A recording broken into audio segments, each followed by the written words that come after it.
Continuando os estudos da Lei de Introdução ao Direito Brasileiro, a LINDB, ainda falando da sua classificação, aplicação e conceitos, vamos falar um pouco sobre as fontes do direito. E nesse quesito, as fontes do direito podem ser classificadas em fontes materiais, fontes formais, ainda chamada de primárias ou reais, e fontes não formais, também chamadas de informais ou secundárias.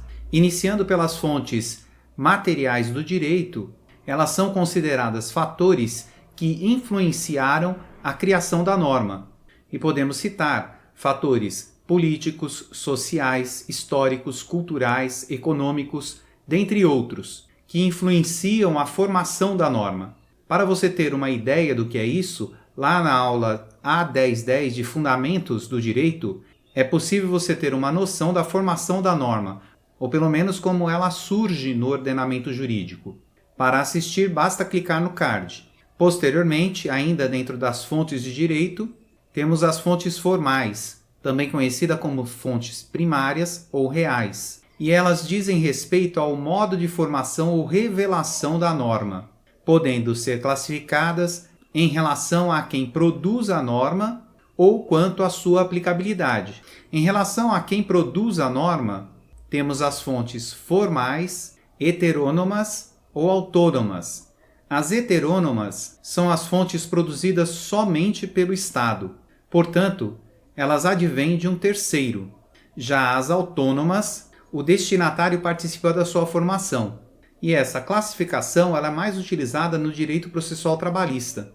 Já em relação à aplicabilidade, temos as fontes formais, imediata, mediata ou indireta. No entanto, essas classificações têm diferentes distinções relacionadas à doutrina, iniciando pela classificação dada pela doutrina clássica, que considera fonte formal imediata a lei lato sensu. Isso com base no artigo 5º, inciso 2º da Constituição Federal, que informa que ninguém será obrigado a fazer ou deixar de fazer alguma coisa senão em virtude de lei. Logo, a lei lato sensu, para a doutrina clássica, é por excelência norma formal e imediata. Já essa mesma doutrina clássica considera mediata a analogia, os costumes, os princípios gerais do direito e a equidade. Isso com base no artigo 4º da LINDB, que diz que quando a lei for omissa, o juiz decidirá o caso de acordo com a analogia, os costumes e os princípios gerais do direito.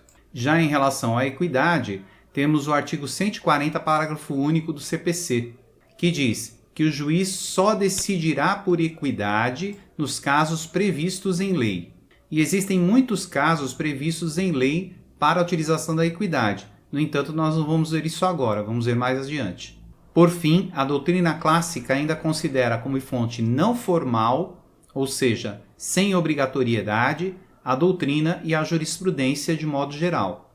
No entanto, com o advento do neoconstitucionalismo, estudado nas aulas de direito constitucional, vem sido construída uma doutrina mais moderna relacionada a esses conceitos de fonte. E nesse ponto podemos afirmar que para a doutrina moderna, fonte formal imediata é a lei lato sensu, os princípios gerais do direito, que conforme estudado nas aulas de direito constitucional, são fontes de direito também, e os precedentes obrigatórios. E aqui podemos citar como exemplo as súmulas vinculantes, que são obrigatórias para todas as esferas de poderes do Estado. Essas são consideradas fontes imediatas do direito, portanto, fontes formais imediatas. A doutrina moderna ainda considera como fonte mediata a analogia, os costumes e a equidade. Por fim, a doutrina moderna ainda considera a própria doutrina e a jurisprudência de modo geral, ou seja, a jurisprudência não obrigatória, como fonte não formal do direito. Ainda é preciso mencionar outras doutrinas que retiram a equidade da fonte formal mediata e a transfere para a fonte formal indireta. E esse transporte que essas outras doutrinas fazem tem relação com o que foi lido no artigo 140, parágrafo único do CPC, porque o juiz somente pode aplicar a equidade em determinados casos específicos, ao contrário do que se pode ver na fonte mediata do direito. e do que é lido no artigo 4 da LINDB. Por fim, essas outras doutrinas ainda consideram a doutrina e a jurisprudência de forma geral, ou seja, não obrigatória, como fonte não formal do direito, portanto, sem obrigatoriedade de aplicabilidade, servindo como suporte para a aplicação da fonte formal imediata, mediata ou indireta.